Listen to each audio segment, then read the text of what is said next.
what makes, or what are some best practices from a company standpoint, from a corporate standpoint, that they need to execute for those employees?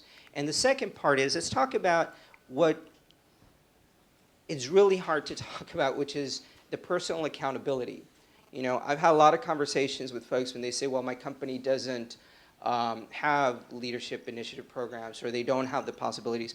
The fact is that it's really not about what they have or they don't have.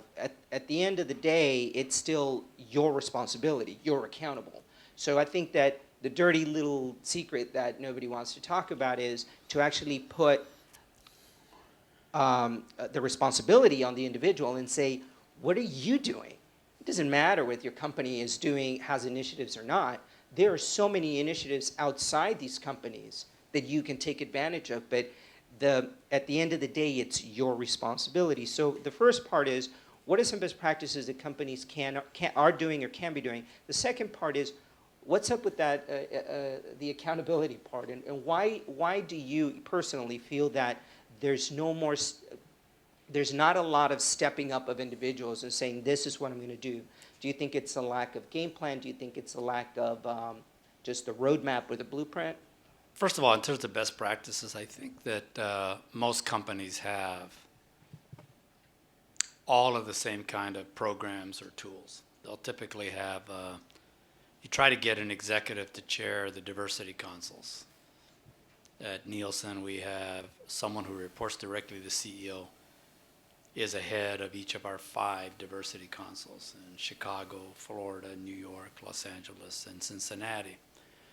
You have typically, beside diversity councils, you have employee resource groups, which is both an invitation and increasingly more pressure on Hispanics to form, or Latinos to form, an organization of other Latinos to figure out how to organize themselves for the purpose of mentoring each other, succeeding in the organization, recruiting on behalf of the company, and all that.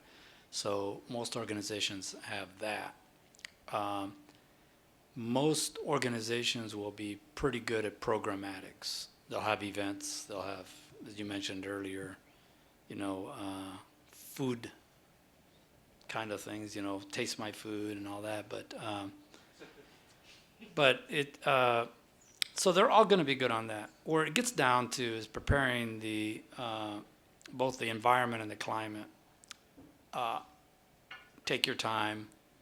Start to get the pipe laid, and then you have to get to a day of representation.